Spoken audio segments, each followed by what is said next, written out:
So we're going to have a quick chat about what we thought about the bikes today, guys. So obviously you'll have seen we, on day 2 today, took some time to swap our bikes. Where did that happen? After Applecross? No, yeah, you're right. At the bottom of Applecross, we pulled over. After I've taken an intentional visit to Applecross House. Yes. You must see in the video, you've probably watched it, hopefully. I'm not sure, I'll throw this in. But Alex decided he wanted to go visit Applecross House whilst we followed the road the right way. Cornering for losers. Yeah. So, yeah, who started off first? I think I went on Ed's bike on the Honda 650. Alex has the Royal Enfield 350. Is what I normally ride, so I got on the Tiger. And you got on my Tiger 800 XCX. So, yes. I think I'll start, if I may. It's the gents over there. Ed, your little pocket rocket, mate. What can I say? First impressions were getting on. It did feel like getting on a mini moto after being on the Tiger. Yeah, I had my big size 12 boots on and trying to change gear felt very odd. Very hard seat. Rock solid, yes. Sounded good though. Really does sound good, actually. I was surprised by the stock exhaust. I think I said to you on the radio about 4,000 revs. Really makes a nice rumble. Is that not idling? That's not idling, mate. No. And then what did we do after that? You said third gear, 12,000 revs. I mean, I've no idea how many tuts that is. But certainly 10,000 revs I did see on the tiny little display, and I wasn't joking. I said my balls started tingling against the tank. It was very entertaining, but at the same time very scary. So yeah, I think for a 650, given I ride an 800, obviously totally different bike, but wow, that's the first bike I've ridden without a screen. It was fast. The front brakes, amazing compared to mine. I think I was saying the fork dive I get when you pull the front brakes in the Tiger, really noticeable, but I tend to rely on the rear brakes more. But yeah, top bike. Alex, over to you. It's a fine thing.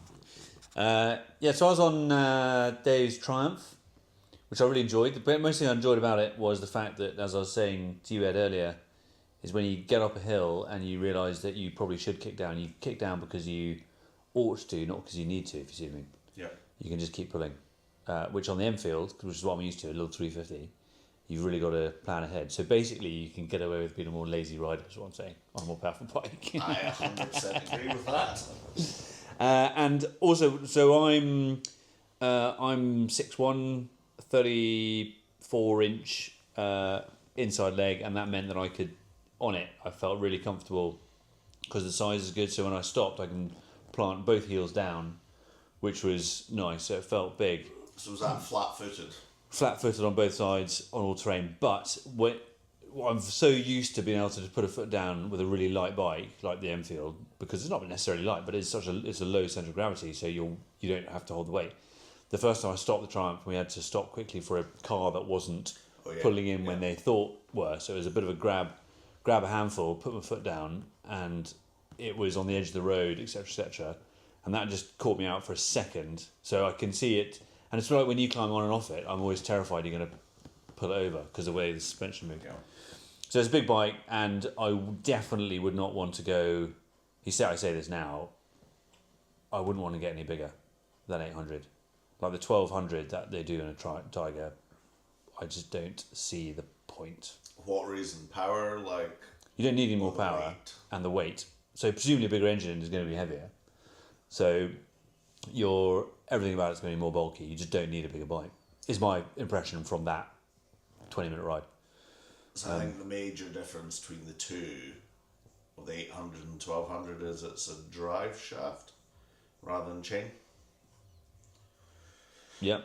That's what people, I think, Get like excited about. 1200, because there's no chain and no servicing and... It's mechanical. There's definitely servicing. Whether you choose to ignore it or not is up to you. It will need some sort of. It'll need some sort of love. I don't know what it is. Even just to clean. No,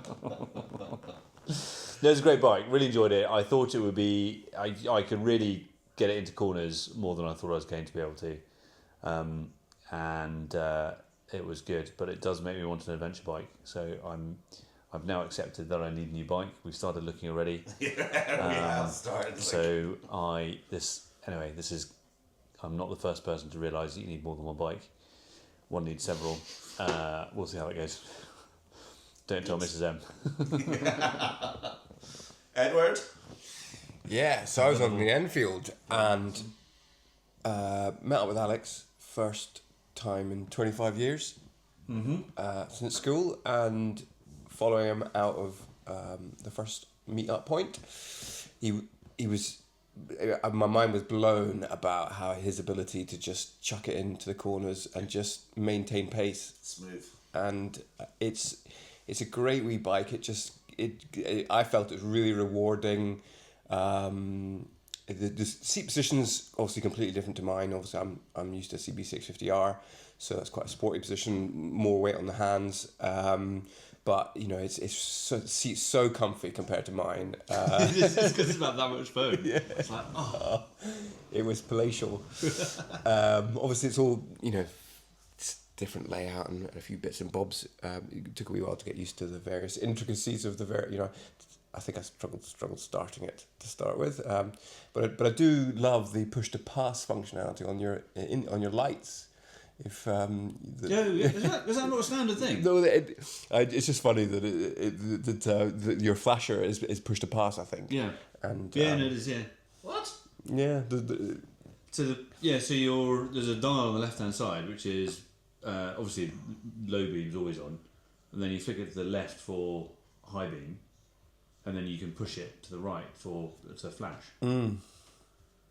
I never found that feature. However, I never struggled to start it, and nothing else was bizarre. Although I found on yours, when I was riding yours, the first time I set off, tried to cancel indication, just because yours and my indicators and hooter are in the same place but switched around, so they're not in the same place. So they're switched around. So every time I was trying to indicate, I had to look and check, which isn't the safest thing on. But there you go. Yeah. Interestingly, my CB500 had a push to pass, a wee pull on the top, and they've replaced it on the CB650 with a traction control off. So I inadvertently keep turning the traction control off, which is not a good thing.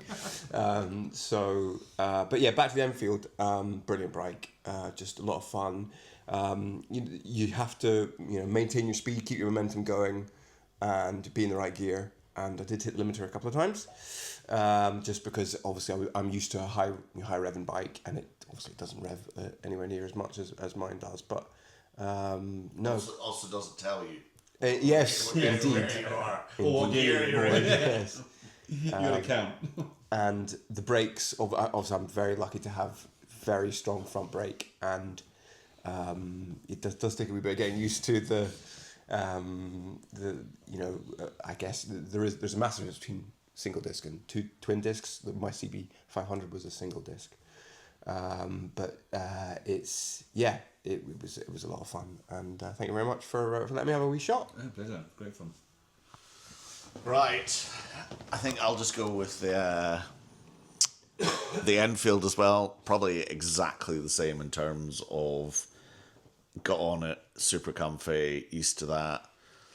Sort of looked down, you guys had all started leaving at that point, and I was like, all right. And there was people watching at the cafe. I was like, come on, hey, do not fuck this up. I thought, well, it must just be pushed down in the gear, pulled off. I was like, oh. Easy. So it was easy peasy. I hit the limiter more than once. I think it's third to fourth. Yeah. You're just like building up momentum. There's no rev counter. There's no gears. There's nothing. It was like you literally were guessing. I think when you thought you were getting, just change up anyway. Unless there was a hill coming, I think that's probably where I hit the rev limiter a few times. Was on the hills. Yeah, I just once you get used to it, and I think like Ed said, watching you from the beginning when we started riding together, just watching the confidence you have going into corners. It's because Such a well planted wee bike. Yes. It just sits beautifully in the road and Actually, will forgive all your rookie mistakes, yeah. which I've made plenty of and continue to do so. Yeah, I think I went for the back brake because I use the back in my Tiger more than the front. Yeah. And you've got to sort of oddly put your foot sort of almost up and down, sort of a weird, sort of mine's like flat along with the peg, so it's just like down. Yeah, but it's good 2.5 inches of travel. Yes. In the brake pedal before you start actually applying the brakes, which even now after riding it for 6,500 miles, still catches me out occasionally. I'm like, okay, I wasn't planning on using the front, but shit. Yeah. Yeah. But no, I thought it was lovely, and it's really, to be honest, Tiger is my first bike, so getting to ride two other bikes, everyone's like, when you get your license, best thing is going out and trying hundreds of different bikes. Got the same. Driving any other bikes. I mean, I bought my bike unseen, so when it arrived, I was like, oh, I guess this is my bike now. Better like it. Shame you dropped it then, isn't it? Yeah, look. That is still the remaining scar from dropping it. Crash bars on my leg. So yeah, no, thank you very much, Alex. That was entertaining. I think right on the Honda. very quick in this. I think Yeah. battery is So love the Honda, really hard seat. Same. It felt more similar to the Enfield in terms of position and being a naked bike, which was cool. So I can, you using it for commuting as you do, cutting around town, fantastic. I did find, and you notice it was me that called the brake at the top of the hill. I was like, I cannot feel my body from the waist down. It was completely numb. So I need to stop. I can't do this anymore because the seat was so hard. And I found the riding position difficult. But then that's because I'm used to tooling around in an armchair. But in terms, the engine was unbelievable. You heard my squeaking when I was like, like a rocket. And revving, I couldn't believe when I turned it on and it was idling at 2,000 RPM. I was like, okay, this is interesting. And I was saying, before we put the camera on, I think I owned, the highest revs I noticed was about 7, which is basically just over idling. And that was still at some miles an hour. And I think I just couldn't get my head around the fact that it revved so high. I couldn't get used to it. So I did not get to the rev limiter on the Honda by a country mile. nor 10 where ball tingling starts happening. No, exactly. Yeah, just it was great. Love